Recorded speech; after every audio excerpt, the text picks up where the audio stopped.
Hey there. Welcome to Mohammed Scary Stories. I'm here to help you relax tonight. Though, before you get too cozy, take a moment to like the video and subscribe, but only if you genuinely enjoy what I do here. Let me know in the comments where you're tuning in from and what time it is for you. It really makes us feel like the global community it is. Just a heads up, there are only a few ads in the first 15 minutes. And after that, it's all completely ad-free. I hope you'll give this video a chance because I truly believe you won't find stories quite like these anywhere else. Now, dim the lights, maybe turn on a fan for that soft background hum, and let's begin our evening together. Story 1. They say a perfect life is a happy life. What if your perfect life was a lie? What if the peace you feel is a prison built from stolen memories? And what if the only way to escape is to remember a truth so awful it could shatter your soul? Elias' life was a masterclass in quiet satisfaction. He woke at 7 a.m. to the soft chime of a digital assistant, the scent of fresh coffee already brewing. He worked as a data archivist, a job that was fulfilling without being stressful. His apartment was minimalist, clean, and always the perfect temperature. He had a small circle of friends, a hobby in digital painting, and a quiet, contented routine that never changed. The days were so seamless, so devoid of friction, that the word perfect felt not like an exaggeration but an accurate description of his reality. That's why the first flicker was so jarring. It was a Tuesday just like every other Tuesday. He was walking past a cafe on his way to work, a place he passed every day. The aroma of brewing coffee was the same, the sound of the streetcar the same, but for a fraction of a second, the world seemed to warp. The cafe's pristine glass facade rippled, replaced by a blurry image of jagged, smoke-stained bricks. The air, for an instant, smelled of something burned and metallic. It was gone before he could even register it, replaced by the familiar perfection of his world. He stopped, confused, but a quick shake of his head and everything was normal again. He told himself it was just a trick of the light, a brief moment of distraction. He was wrong. The flickers began to happen with a silent, terrifying regularity. The flashes started as mere sensations. A sudden chill in a perfectly warm room. A fleeting smell of rain-soaked earth when the sky was clear. But soon they became more than just glitches. They became echoes. One evening, as he prepared a meal in his immaculate kitchen, his hand holding a knife, he saw a flash.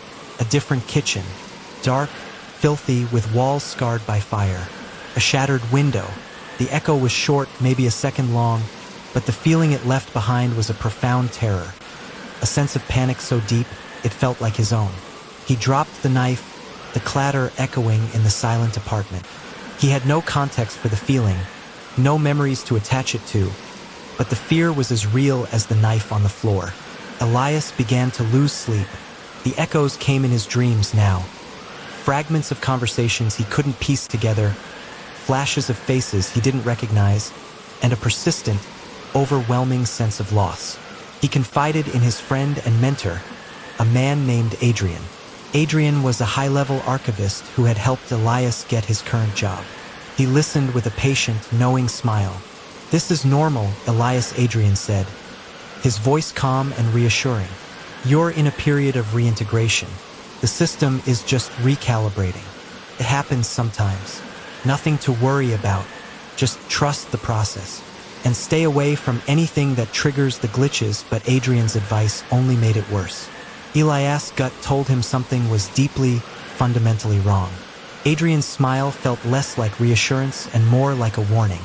Elias realized he was a prisoner and Adrian was his jailer. He started looking for things that might have been hidden from him. He found a locked data port in the back of his home terminal. He bypassed it, and the data it held was nothing he expected. It was a digital journal, not his own, but a record from the person who had designed his life, the architect. The entries were cold, technical logs at first, detailing his program, what memories were repressed, what emotions were scheduled. Then, the tone changed. It became more personal, filled with regret and guilt. The architect wrote about their growing distress with the program. Elias read about the containment and the unfortunate necessity of his fabricated life. His perfect existence wasn't a reward, it was a cage. The journal never said why he was contained, only that the truth was too dangerous, too traumatic to be remembered. But what happened next would shock everyone. The journal's final entry wasn't a log. It was a desperate confession. The architect revealed the true purpose of the containment. Elias had been a victim of a horrible event, a tragic incident that had claimed the lives of everyone around him. The flashes, the echoes, the feelings of terror and loss weren't random. They were the traumatic memories of that event trying to break through the layers of his fabricated life. The entire world around him, every person, every conversation, every perfect moment was just a lie, a digital construction to keep him from remembering what he witnessed. He was in a program designed to prevent him from taking his own life. The recalibration was a process of suppressing the truth. The world was a lie. Adrian's role was not that of a friend, but of a guard. The terrifying truth had finally been exposed. Driven by a new sense of purpose and fury, Elias kept reading. The architect's final entry was a message, not to the system, but to Elias himself. It revealed the architect's identity, a person Elias knew from the echoes. The person was a loved one, a close friend, the one who had survived with him.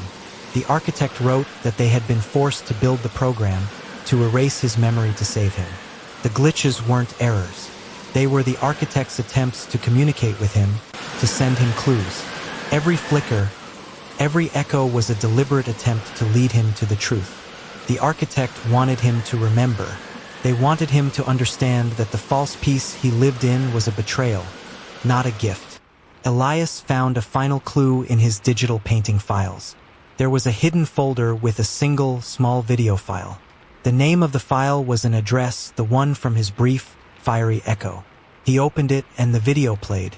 The memory was not a fragment but a complete, horrifying narrative. He watched himself as a younger man, running through a chaotic, burning city.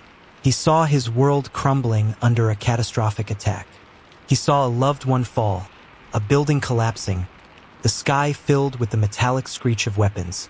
He remembered the feeling of being trapped, the desperate struggle to escape, the loss and the fire and the absolute, final horror of it all. He saw the person who was the architect, younger, terrified, pulling him to safety. He watched himself break, and he understood why his memories had been erased. The person he was had died that day. This new, contained Elias was a fabrication, a second chance he never asked for. He fell to his knees as the video ended.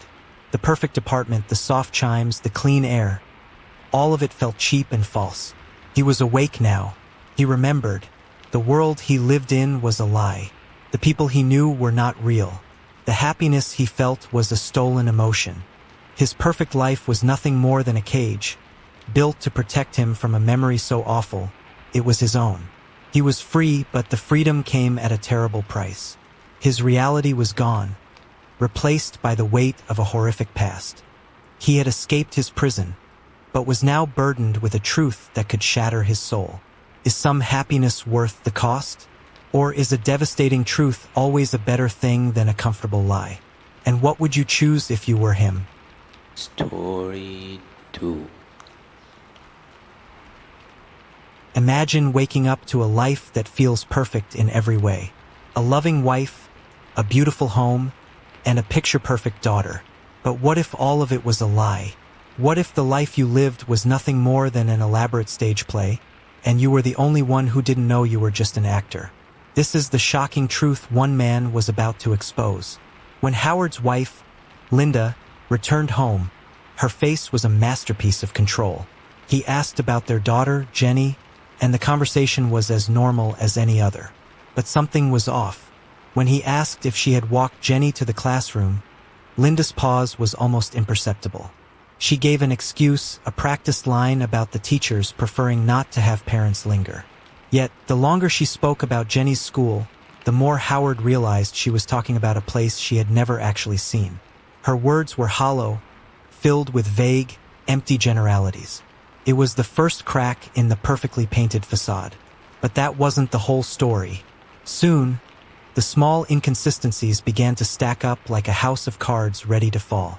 Their daughter's friend, Susie, never seemed to be home. The mail simply appeared in the mailbox each afternoon, with no mail carrier ever seen.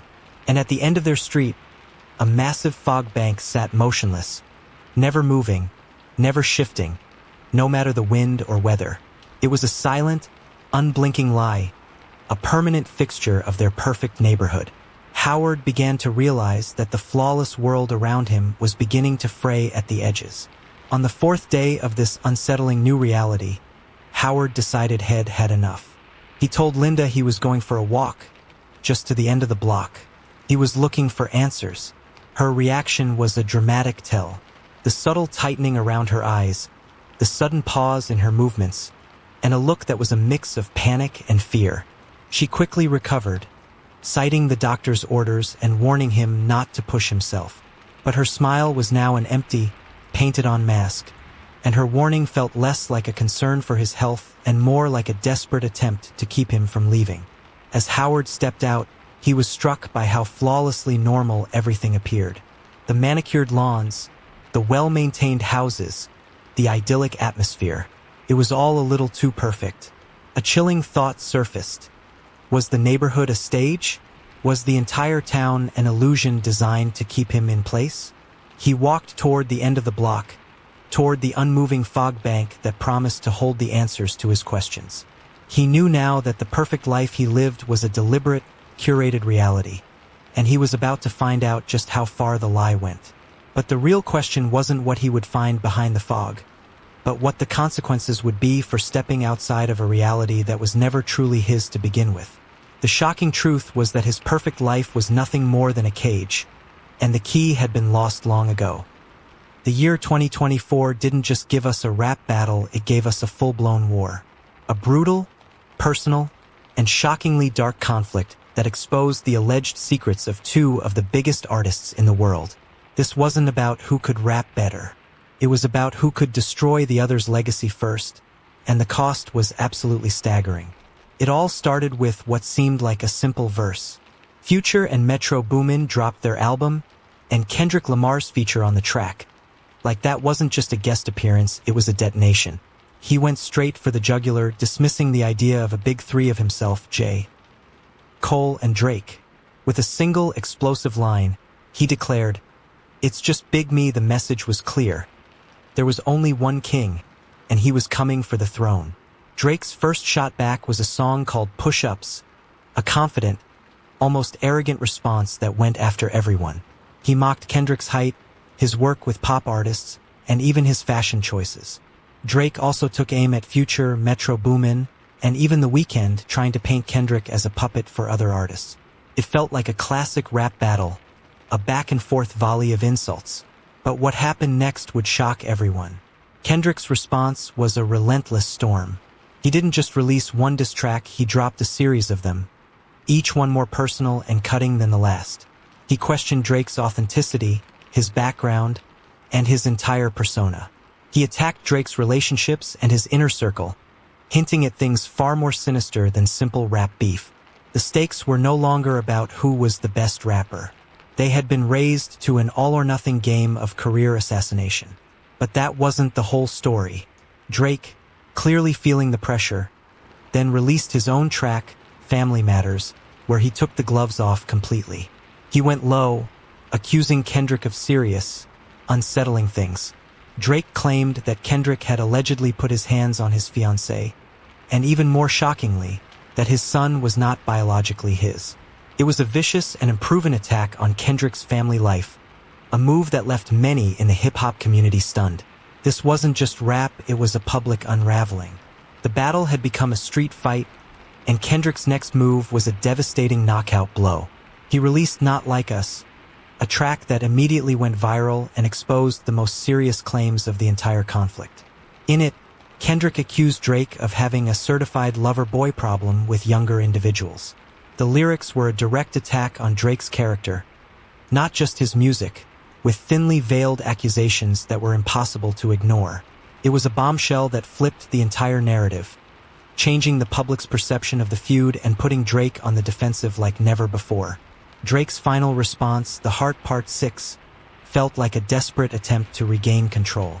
He denied the serious allegations, claiming that Kendrick's team had been fed false information by his own inner circle. He even tried to turn the tables, suggesting that Kendrick's claims came from a place of personal trauma. But by then, it was too late. The damage was done, and the public had already made up their minds. The track was largely dismissed as a confession, not a denial, and many felt it was a lackluster end to a ferocious battle. So what's left of this epic feud? The dust has settled, but the impact remains. Drake's image has been irrevocably altered. Kendrick, meanwhile, solidified his legacy as a lyricist who will stop at nothing to expose what he sees as the truth.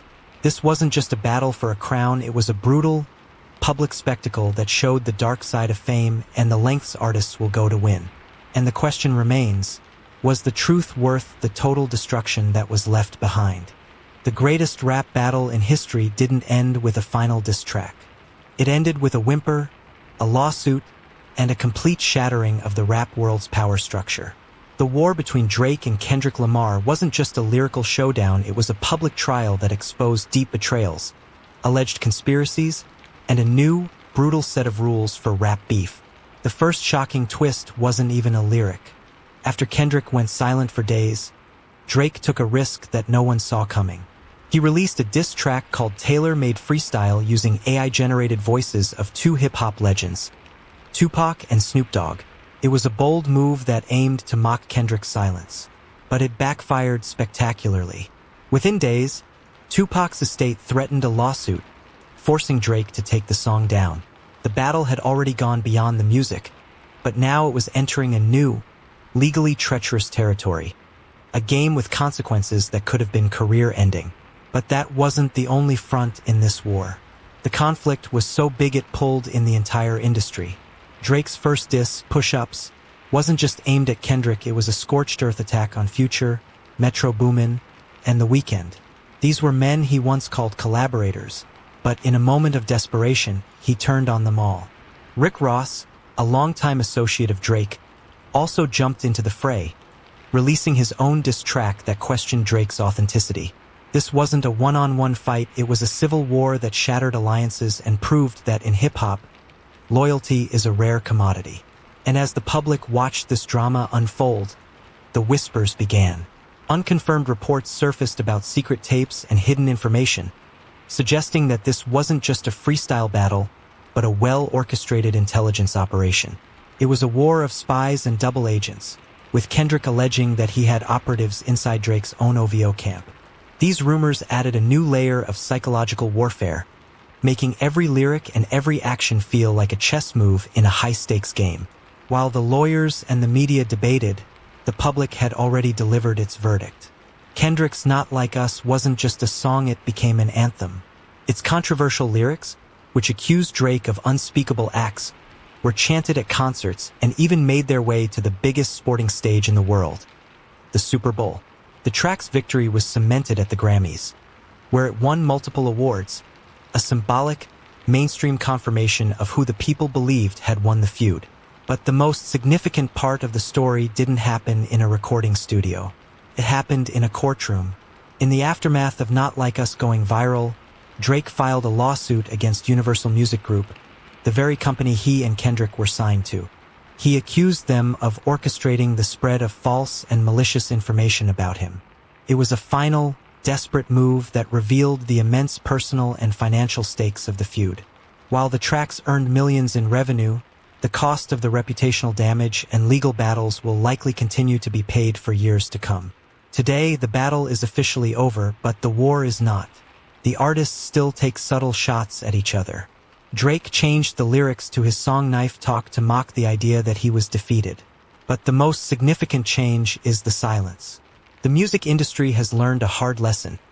A rap battle can no longer be contained within the art.